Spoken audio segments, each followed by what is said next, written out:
ജനുവരി 20-ന് Donald Trump അധികാരത്തിലേക്ക് കയറുന്നതിന് മുമ്പ് മുഴുവൻ ബന്ദികളെയും വിട്ടുതരണം. ഇതായിരുന്നു അന്ന് പറഞ്ഞു കേട്ടത്. ഇപ്പോൾ ഒന്നും കേൾക്കുന്നില്ല. വല്ല മോചനം നടക്കുമോ? അല്ല, വളരെ ആശാവഹമായ ചർച്ചകൾ നടക്കുന്നു എന്നാണ്, ചർച്ചയിൽ നല്ല പുരോഗതിയുണ്ട് എന്നാണ് ഇസ്രായേൽ വിദേശകാര്യമന്ത്രി ജിഡിയോൺ സാർ ഇന്നലെ പറഞ്ഞത്. ചർച്ച ദോഹയിൽ നടക്കുന്നു. ദോഹയിൽ നടന്ന ചർച്ചയിൽ ഇസ്രായേലിൻ്റെ പ്രതിനിധിയുണ്ട്, ഹമാസിൻ്റെ പ്രതിനിധിയുണ്ട്, പിന്നെ മൊസാദിൻ്റെയും ഷിൻബദിൻ്റെയും പ്രതിനിധികൾ പങ്കെടുത്തു. അതിനകത്ത് ശ്രദ്ധേയമായി തോന്നിയ ഒരു പേര് സ്റ്റീവ് വിറ്റ്കോഫ് പങ്കെടുത്തു. സ്റ്റീവ് വിറ്റ്കോഫ് എന്ന് പറയുന്നത് ട്രംപിൻ്റെ പ്രതിനിധിയാണ്. അതൊരു വലിയ മാറ്റമായിട്ട് ഞാൻ കാണുന്നു. കാരണം ഇപ്പോൾ ബൈഡൻ ഇറങ്ങുന്നതിന് മുമ്പ് ഏകപക്ഷീയമായി കുറേ കാര്യങ്ങൾ ചെയ്യുന്നുണ്ടായിരുന്നു. അതെ, ഞാനാണ് ട്രംപ് വന്നാൽ റദ്ദാക്കാൻ സാധ്യതയുള്ള കാര്യങ്ങൾ പോലും, അതായത് കോസ്റ്റൽ മേഖലയിൽ ഡ്രില്ലിംഗ്, മൈനിങ് പാടില്ല എന്ന് വിലക്കിക്കൊണ്ട് ബൈഡൻ ഉത്തരവിറക്കി അമേരിക്കയുടെ. ട്രംപ് പറയുന്നത് എൻ്റെ നയം ഡ്രിൽ ഡ്രിൽ ഡ്രിൽ എന്നാണെന്ന് 20-ാം തീയതി അധികാരം ഏറ്റെടുത്താൽ ചെയ്യുന്ന 5 കാര്യങ്ങളുടെ കൂട്ടത്തിൽ 5-ാമത്തെ അജണ്ടയായിട്ട് പറഞ്ഞത് ഡ്രിൽ ഡ്രിൽ ഡ്രിൽ, പരമാവധി മൈൻ ചെയ്യുക എന്നുള്ളതാണ്. അത് ബൈഡൻ ഇപ്പോൾ കയറി സ്റ്റോപ്പ് ചെയ്തു. പക്ഷേ ട്രംപ് വന്ന് എടുത്ത് തോട്ടിക്കളയും. പക്ഷേ ഞാൻ പറയുന്നത്, പുതിയൊരു പ്രസിഡന്റ് വന്ന് അദ്ദേഹം വരാൻ പോവാണ്. അതറിയുമ്പോൾ ഒരു സാമാന്യം കാണിക്കേണ്ട ഒരു മര്യാദയുണ്ട്. അത്തരം മര്യാദകളൊന്നും പാലിക്കാത്ത ആളാണ് ബൈഡൻ. അതിനാണല്ലോ ഉക്രൈൻ ആയുധം കൊടുത്ത് ആ മര്യാദയൊന്നും പാലിക്കുന്നില്ല. അപ്പോൾ ഏകപക്ഷീയമായി എനിക്ക് 20-ാം തീയതിക്ക് മുമ്പ് ബന്ദികളെ വിട്ടിട്ട് എനിക്ക് വലിയ താരമാവണം എന്ന് പ്രതീക്ഷിക്കുന്ന ബൈഡൻ പിൻവാങ്ങിയിട്ടുണ്ട്. അതുകൊണ്ടാണ് ഈ ചർച്ചയിൽ ട്രംപിൻ്റെ പ്രതിനിധി വന്നത്. ട്രംപ് അധികാരത്തിൽ വന്നാൽ പ്രധാനപ്പെട്ട ഒരു ഓഫീസ് ചുമതലയിൽ മിഡിൽ ഈസ്റ്റിൻ്റെ കാര്യങ്ങളൊക്കെ നോക്കാൻ പോകുന്ന ആളാണ് സ്റ്റീവ് വിറ്റ്കോഫ്. സ്റ്റീവിനെ അനൗദ്യോഗിക, ഇപ്പോൾ പുള്ളി ആരുമല്ല, ഒരു സാധാരണ അമേരിക്കൻ പൗരൻ മാത്രമാണ്. ട്രംപ് അധികാരത്തിൽ ഏറിയാൽ മാത്രമേ സ്റ്റീവിനും ഒഫീഷ്യൽ പൊസിഷനുള്ളൂ. അദ്ദേഹത്തെ കൂടെ പങ്കെടുപ്പിച്ചു എന്നുള്ളതാണ് ഏറ്റവും പ്രധാനപ്പെട്ട കാര്യം. ഇപ്പോൾ ചർച്ച വഴിമുട്ടിരിക്കുന്നത്, ഇപ്പോൾ 100ഓളം ബന്ദികളുണ്ട്. 100ഓളം ബന്ദികളിൽ 2014 അറിയാതെ ഗാസയിലേക്ക് കടന്നുപോയി എന്ന് പറഞ്ഞ് ഇവർ പിടിച്ചു വെച്ചിരിക്കുന്നത്, 2014 വരെ പിടിച്ചു വെച്ചിരിക്കുന്ന 2 ജവാന്മാരുണ്ട്. അന്ന് 2018 കൊല്ലപ്പെട്ട 2 പേരുടെ മൃതദേഹങ്ങളുണ്ട്. ഇതെല്ലാം കിട്ടണം എന്നാണ് ഇസ്രായേൽ ആവശ്യപ്പെടുന്നത്. ഹമാസിൻ്റെ ഭാഗത്തുനിന്നുള്ള നിർദ്ദേശം, ഹമാസ് കഴിഞ്ഞ ആഴ്ച പറഞ്ഞു ഞങ്ങളൊരു 34 പേരെ വിടാം, അതിൽ 22 പേര് ജീവനുള്ളവരും 12 ഡെഡ് ബോഡീസും തരാമെന്നാണ് പറഞ്ഞത്. പറ്റില്ല എന്ന് പറഞ്ഞു. ഇപ്പോൾ നടക്കുന്ന, ഇന്നലെ ദോഹയിൽ നടന്ന ചർച്ചയുടെ ഭാഗമായി ഉരുത്തിരിയുന്ന ഒരു ഫോർമുല എന്ന് പറയുന്നത് ഘട്ടം ഘട്ടമായി ബന്ദിമോചനം. അപ്പം ഈ നിലപാടിനോട് ബിബി അനുകൂലമായി പ്രതികരിച്ചിട്ടില്ല. പക്ഷേ ഘട്ടം ഘട്ടമായി ബന്ദികളെ മോചിപ്പിക്കാം, സമ്പൂർണ്ണ വെടിനിർത്തൽ ഇപ്പോൾ വേണം എന്നാണ് ഹമാസ് പറയുന്നത്. നടക്കില്ല എന്ന് നെതന്യാഹു പറഞ്ഞു. ആദ്യത്തെ ഫേസ് നടക്കട്ടെ, നിങ്ങൾ ഫസ്റ്റ് ഫേസ് വിടുന്നത് പരമാവധി ജീവനുള്ള ബന്ദികളെ വിടണം. അവരുടെ പ്രായം നോക്കണം, അവരുടെ സെക്സ് നോക്കണം, സ്ത്രീകൾ, കുഞ്ഞുങ്ങൾ, ഇങ്ങനെയുള്ളവരെ നോക്കിയിട്ട് പ്രായമുള്ള പരമാവധി ജീവിച്ചിരിക്കുന്നവരെ വിടുക. ഇസ്രായേലിൻ്റെ ആവശ്യം യഥാർത്ഥത്തിൽ അതല്ല, ഒറ്റയടിക്ക് മുഴുവൻ പേരെയും വിടണം, പിടിച്ചു വെച്ചിരിക്കുന്ന മൃതദേഹങ്ങൾ വിട്ടു കിട്ടണം. ഇതാണ് ഇസ്രായേൽ മുന്നോട്ട് വെച്ചിരിക്കുന്നത്. അതിൽ നിന്ന് പിന്നാക്കം പോവാൻ തയ്യാറല്ല. പക്ഷേ ചർച്ചകളുടെ ഭാഗമായി അമേരിക്കയും ട്രംപിൻ്റെ പ്രതിനിധിയും അമേരിക്കൻ നിലവിലുള്ള സർക്കാരിൻ്റെ പ്രതിനിധിയും ഹമാസും മധ്യസ്ഥരായിരിക്കുന്ന ഈജിപ്തുണ്ട്, ഖത്തറുണ്ട്, ഇവരൊക്കെ വെച്ചിരിക്കുന്നത് ഫേസ് ടു ഫേസ് പല ഘട്ടങ്ങളിലായിട്ട് ഇവരെ വിടാം. കാരണം അത് അവരുടെ ഒരു സുരക്ഷയുടെ കാര്യമായിട്ട് ഹമാസ് കാണുന്നത്. മൊത്തം എല്ലാവരെയും വിട്ടുകൊടുത്തു കഴിഞ്ഞാൽ പിന്നെ ഇസ്രായേൽ വീണ്ടും ആക്രമിക്കുമോ എന്നൊരാശങ്ക ഹമാസിനുണ്ട്. ഹമാസിനെ സംബന്ധിച്ച് ഹമാസിന് വല്ലാതെ പേടി തട്ടിയിട്ടുണ്ട്. ആകെയുള്ള തുറുപ്പ് കുലാനെന്ന് പറഞ്ഞ ബന്ദികൾ കയ്യിലിരിക്കുന്ന ഇത് കയ്യിൽ നിന്ന് പോയി കഴിഞ്ഞാൽ പിന്നെ ഇസ്രായേൽ എന്ത് ചെയ്യും എന്നൊരു ചോദ്യമുണ്ട്. ഇപ്പോൾ പക്ഷേ ഇന്നലെ നടന്ന ചർച്ചയിൽ പ്രധാനപ്പെട്ട ഒരു തടസ്സം ഉണ്ടായത് യഹിയ സിൻവാറിൻ്റെ മൃതദേഹം വിട്ടുകിട്ടണം എന്ന് ഹമാസ് ആവശ്യപ്പെട്ടു. ഒരു കാരണവശാലും യഹിയുടെ മൃതദേഹം വിട്ടുതരില്ല എന്ന് നെതന്യാഹു മൊസാദ് തലവനെ നേരിട്ട് ആ ചർച്ചകളുടെ കാര്യങ്ങളിൽ അവിടെ ഉണ്ടാകുന്ന ഡെലിബറേഷൻസ് നെതന്യാഹുവിനെ വിളിച്ചറിയിക്കുമ്പോൾ ഒരു കാരണവശാലും യഹിയ സിൻവാറിൻ്റെ മൃതദേഹം വിട്ടുകൊടുക്കില്ല എന്ന സ്റ്റാൻഡ് വളരെ കൃത്യമായി നെതന്യാഹു അറിയിച്ചു എന്നാണ് ഇപ്പോൾ കേൾക്കുന്ന വാർത്ത. കാരണം സിൻവാറിനെ കിട്ടിയാൽ വലിയൊരു വീരപുരുഷനായി ഇവർക്കൊരു നാളത്തെ സ്മാരകമൊക്കെ ഉണ്ടാക്കി നാളത്തെ പോരാട്ടങ്ങൾക്ക് വേണ്ടിയിട്ട് ഊർജ്ജം സംഭരിക്കും. അതോടൊപ്പം തന്നെ മറ്റൊരു കാര്യമുണ്ട്, ഈ സിൻവാറിൻ്റെ മൃതദേഹം ഇസ്രായേലിൻ്റെ കയ്യിൽ ഇരിക്കുന്നത്രയും കാലം ബന്ദികളെ വെച്ച് അവർ വിലപേശുന്നത് പോലെ ഇസ്രായേലിനും വിലപേശാൻ പറ്റും. അതുകൊണ്ട് ഒരു ഡീലൊക്കെ ഉണ്ടായി വരട്ടെ, അപ്പോൾ നോക്കാം.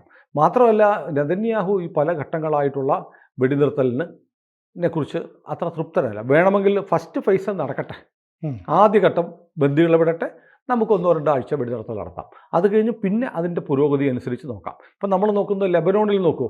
ലെബനോണിൽ വെടിനിർത്തലാണ്. ഉം. വെടിനിർത്തലിന് അവിടുത്തെ ഹിസ്ബുള്ള ഭീകരരുമായിട്ട് കരാറുണ്ടാക്കി വെടിനിർത്തൽ വന്നു എന്ന് പറയുന്നു. പക്ഷേ അതിനുശേഷം 2 തവണ ഇസ്രായേൽ ലെബനോണിൽ ആക്രമണം നടത്തി. വെടിനിർത്തൽ കരാർ ഒപ്പിട്ടതിൻ്റെ പിറ്റേ ദിവസം വ്യോമാക്രമണം നടത്തി. അതെ. കഴിഞ്ഞ ആഴ്ച വീണ്ടും ലെബനോണിലേക്ക് ഇസ്രായേലിൻ്റെ ആക്രമണം ഉണ്ടായി. അതിന് പറഞ്ഞ കാരണം എന്ന് പറഞ്ഞാൽ ഒരു രഹസ്യ സ്ഥലത്ത് നിന്ന് വലിയ തോതിൽ ആയുധങ്ങൾ ഹിസ്ബുള്ള ട്രക്കിൽ കയറ്റുന്നത് കണ്ടോ. ആ ആയുധങ്ങൾ ഉൾപ്പെടെ, ആ ട്രക്കുകൾ ഉൾപ്പെടെ ഞങ്ങൾ നശിപ്പിച്ചു. അത് മാത്രമല്ല, 1 മാസത്തെ വെടിനിർത്തലാണ്, 60 ദിവസത്തെ 60 ദിവസത്തെ വെടിനിർത്തലാണ്. പക്ഷേ 60 ദിവസത്തെ വെടിനിർത്തൽ ഇപ്പോൾ കഴിയും. ജനുവരി 27 കഴിയും.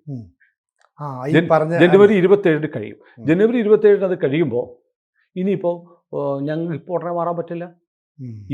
ഈ കാലത്ത് ഇസ്രായേൽ പിന്മാറണം എന്ന് പറഞ്ഞിട്ട് ഇസ്രായേൽ പിന്മാറിയിട്ടില്ല. ഞങ്ങൾക്ക് കുറച്ച് കാലം കൂടെ അവിടെ തുടർന്നേ പറ്റൂ എന്നുള്ള നിലപാടിലേക്ക് ഇസ്രായേൽ വന്നിരിക്കുന്നു. ഇത് മുന്നിൽ വെച്ചിട്ടാണ് ഹമാസ് പറയുന്നത് വെടിനിർത്തലൊക്കെ ഉണ്ടാക്കി കഴിഞ്ഞാലും ഇസ്രായേൽ മാറുമെന്നാണ് ഉറപ്പ്. അതിന് ഇസ്രായേലിന് പറയാനുള്ളൊരു മറുപടി, ഞങ്ങൾ ഹിസ്ബുള്ളയായിട്ടല്ല വെടിനിർത്തൽ, ലെബനീസ് സർക്കാരുമായിട്ടാണ്. ലെബനീസ് സർക്കാർ പ്രതിനിധികൾ വേണ്ടെന്ന് പറഞ്ഞിരുന്നല്ലോ അല്ലേ? ഹിസ്ബുള്ള ഒരു തീവ്രവാദി സംഘടനയാണ്. ഞങ്ങളുടെ ഒരു രാജ്യമാണ്. ഒരു രാജ്യം തീവ്രവാദി സംഘടനയായിട്ടൊരു കരാറുണ്ടാക്കുക എന്ന് പറഞ്ഞാൽ അത് ഞങ്ങൾക്ക് നാണക്കേടാണ്. അതുകൊണ്ട് ഹിസ്ബുള്ളയായിട്ടൊരു വെടിനിർത്തൽ കരാറില്ല, ലബനീസ് സർക്കാരുമായിട്ടാണ്. സർക്കാരിൻ്റെ ഉത്തരവാദിത്തമാണ് ഇവന്മാരെ മാറ്റുക എന്നുള്ളത്. എന്നിട്ട് അവിടെ വന്നിട്ട് ഹിസ്ബുള്ളയെ നീക്കിയിട്ട് അവിടെ ലെബനീസ് ആർമി വരിക എന്നുള്ളത് ലെബനീസ് സർക്കാരിൻ്റെ ഉത്തരവാദിത്തമാണ്. ഞങ്ങൾ സംസാരം അവർ മാത്രമേ ഉള്ളൂ. സെയിം പിക്ചർ ഇവിടെ വരുന്നു. ഹമാസിനെ അംഗീകരിക്കുമോ? ഹമാസുമായിട്ടാണോ വെടിനിർത്തേണ്ടത്, അതോ ഇനി പലസ്തീൻ സർക്കാരുമായിട്ടാണോ? അതൊരു വലിയ ചോദ്യമാണ്. പലസ്തീൻ സർക്കാർ എന്ന് പറഞ്ഞ സർക്കാരില്ല. ഈ ഗാസ മേഖല ഹമാസ് ഭരിക്കുന്നു. അപ്പുറത്തെ ഫത്ത, വെസ്റ്റ് ബാങ്കിൽ അവർ യഹൂദി എന്ന് ഇസ്രായേൽ പേര് മാറ്റിയ ഫത്ത പാർട്ടിയാണ് അവിടെ ഭരിക്കുന്നത്. ഫത്ത പാർട്ടി ഇന്ന് വരെ ഒരക്ഷരം മിണ്ടിയിട്ടില്ല, ഒന്നും സംസാരിക്കുന്നില്ല. ആരും നോക്കൂ, ഇത്രയും കാലത്ത് ഫത്തയുടെ ഒരു പ്രതിഷേധം പോലും ഇല്ല. കാരണം ഇവരെ കൊണ്ട് ഈ ഹമാസ് ഭീകരവാദികളെ കൊണ്ട് അവരും പൊറുതിമുട്ടിയിരിക്കുക, സഹിക്കവയ്യാതെ. ഹമാസ് ഇവരെ ഭരണം പിടിച്ചെടുക്കുന്നതന്നെ ഫത്ത പാർട്ടിക്കാരെ തള്ളിക്കളഞ്ഞിട്ടാണ്. ഫത്തയായിരുന്നല്ലോ ഗാസയിലും ഉണ്ടായിരുന്നത്. അവരെ പുറത്താക്കിയിട്ട് ആയുധത്തിന്റെ ബലം കൊണ്ട് അധികാരത്തിൽ വന്നവരാണ് ഹമാസ്. അപ്പോൾ അതുകൊണ്ട് വലിയൊരു കൺഫ്യൂഷൻ അവിടെയുണ്ട്. അപ്പോൾ അതുകൊണ്ട് നെതന്യാഹുവിനെ സംബന്ധിച്ച് ഹമാസുമായിട്ടൊരു എഗ്രിമെൻ്റ് ഒപ്പിടുക എന്ന് പറഞ്ഞാൽ നെതന്യാഹുവിനും ബുദ്ധിമുട്ടാണ്, ഇസ്രായേലിനും ബുദ്ധിമുട്ടാണ്. മാത്രമല്ല അവിടുത്തെ തീവ്ര വലതുപക്ഷ കക്ഷികൾ, ലിക്വിഡ് പാർട്ടിക്ക് ഒറ്റയ്ക്ക് ഭൂരിപക്ഷമില്ല, നെതന്യാഹുവിൻ്റെ പാർട്ടിക്ക് 2 തീവ്ര വലതുപക്ഷ പാർട്ടികൾ പറഞ്ഞിരിക്കുന്നു ആവശ്യമില്ലാത്ത വ്യവസ്ഥയൊക്കെ ഒപ്പിട്ടാൽ ഞങ്ങൾ സർക്കാരിന് പിന്തുണ പിൻവലിക്കും എന്ന് പറയുന്നു. അവർ പറയുന്ന ഒരു കാരണവശാലും എഗ്രിമെൻ്റ് വേണ്ട, തീർത്തേക്കുക എന്നുള്ളതാണ് എന്ന് പറയുന്ന ഘടകകക്ഷികൾ 2 നെതന്യാഹുവിൻ്റെ ഘടകകക്ഷി മന്ത്രിസഭയിലുണ്ട്. ഇത് വലിയ പ്രശ്നമല്ല. പൊളിറ്റിക്കലി ഈ ബന്ദിമോചനം എന്ന് പറയുന്നത് അവരുടെ ബന്ധുക്കളുടെ ഒരു സമ്മർദ്ദം സർക്കാരിന് നേരെ ഉണ്ടെങ്കിലും സർക്കാരിനകത്തുള്ള തീവ്ര നെതന്യാഹു വലതുപക്ഷമാണ്. അതിനേക്കാളും വലതുപക്ഷമായിട്ടുള്ള ആളുകൾ അവിടെയുണ്ട്. അവരാണ് അൽ-അഖ്സ മോസ്ക് പൊളിച്ചു കളഞ്ഞിട്ട് അവിടെ ദേവാലയം പണിയണമെന്നും ടെമ്പിൾ മൗണ്ട് നമുക്ക് തിരിച്ചു പിടിക്കണമെന്നും എന്നൊക്കെ പറയുന്ന ആളുകളുണ്ട്. ബെൻഗിവർ ആ സിദ്ധാന്തത്തിൻ്റെ ആളാണ്. അവിടെ നമ്മൾ ദേവാലയം പണിയണം, മോസ്ക്, സിനഗോഗ് തന്നെ പണിയണം എന്ന് പറയുന്ന ആളാണ് തീവ്ര വലതുപക്ഷക്കാർ. അപ്പോൾ അത്തരം ആശയക്കാരുടെയൊക്കെ ഇതിനിടയ്ക്ക് എങ്ങനെ ഈ സൊല്യൂഷനിലേക്ക് വരുമെന്നുള്ള, മാത്രമല്ല ഹമാസ് വേറെന്താ ആവശ്യപ്പെടുന്നു, എത്ര പലസ്തീൻ തടവുകാരെ ഇസ്രായേലിൽ നിന്ന് വിട്ടുകൊടുക്കണം എന്നാവശ്യപ്പെടും എന്നൊരു ചോദ്യം കൂടിയുണ്ട്. അപ്പോൾ ഇത് സങ്കീർണമാണ്. വിദേശകാര്യമന്ത്രി പറഞ്ഞതനുസരിച്ച് ചർച്ചകൾ നീങ്ങുന്നുണ്ട്. പക്ഷേ റിസൾട്ടിലേക്ക് എത്തിയിട്ടുണ്ടോ എന്ന് പറഞ്ഞാൽ ഒരുപാട് പുരോഗമിച്ചിട്ടുണ്ട്. ഇവിടെയാണ് വളരെ പ്രസക്തമായൊരു കാര്യം വരുന്നത്. ഇന്നിപ്പോൾ 15ആയി, 5 ദിവസം കഴിയുമ്പോൾ ട്രംപ് വരികയാണ്. ട്രംപ് പറഞ്ഞിരുന്നത് ഹെൽപ്പ് ടു പേ, ഞാൻ വരുന്നതിന് മുമ്പ് ബന്ദികളെ വിട്ടില്ലെങ്കിൽ ഹെൽപ്പ് ടു പേ, ഹമാസിന് നരകം സമ്മാനിക്കും എന്ന് പറഞ്ഞ ട്രംപിൻ്റെ ഭീഷണിയുണ്ട്. ഏതായാലും 33 ബന്ദികളെ ഇപ്പോൾ കൊടുക്കാം എന്ന തരത്തിലേക്കാണ് കാര്യങ്ങൾ നീങ്ങിയിരിക്കുന്നു എന്ന് പറയുന്നു. ഏതായാലും ബന്ദിമോചനം പക്ഷേ സാധ്യമാകുമെന്ന് ഇസ്രായേൽ 100% ഉറപ്പ് പറയുന്നില്ല. അതാണ് ഇതിനകത്തൊരു കാര്യം. കാരണം ഇസ്രായേലാണ് വ്യവസ്ഥകൾ സമ്മതിക്കേണ്ടത്. അപ്പോൾ ഇസ്രായേലിനകത്ത് നെതന്യാഹുവിന് വലിയ രാഷ്ട്രീയ സമ്മർദ്ദമുണ്ട്. 2 സമ്മർദ്ദങ്ങളുണ്ട്. ഒന്ന്, ഹമാസുമായി വെടിനിർത്തൽ പാടില്ല എന്ന് പറയുന്ന ഘടകകക്ഷികളുടെ സമ്മർദ്ദം. 2, ഞങ്ങളുടെ ബന്ധുക്കളെ ജീവനോടെയോ അല്ലാതെയോ തിരിച്ചു കിട്ടണം എന്നാവശ്യപ്പെടുന്ന ജനങ്ങളുടെ സമ്മർദ്ദം.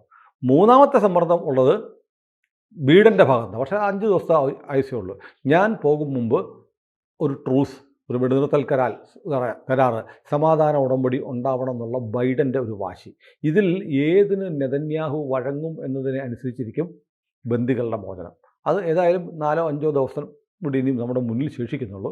5 ദിവസത്തിനുള്ളിൽ ബന്ദികളിൽ കുറേ പേർ പുറത്ത് വന്നേക്കാം. ഒരു താൽക്കാലിക വെടിനിർത്തൽ ഉണ്ടായേക്കാം.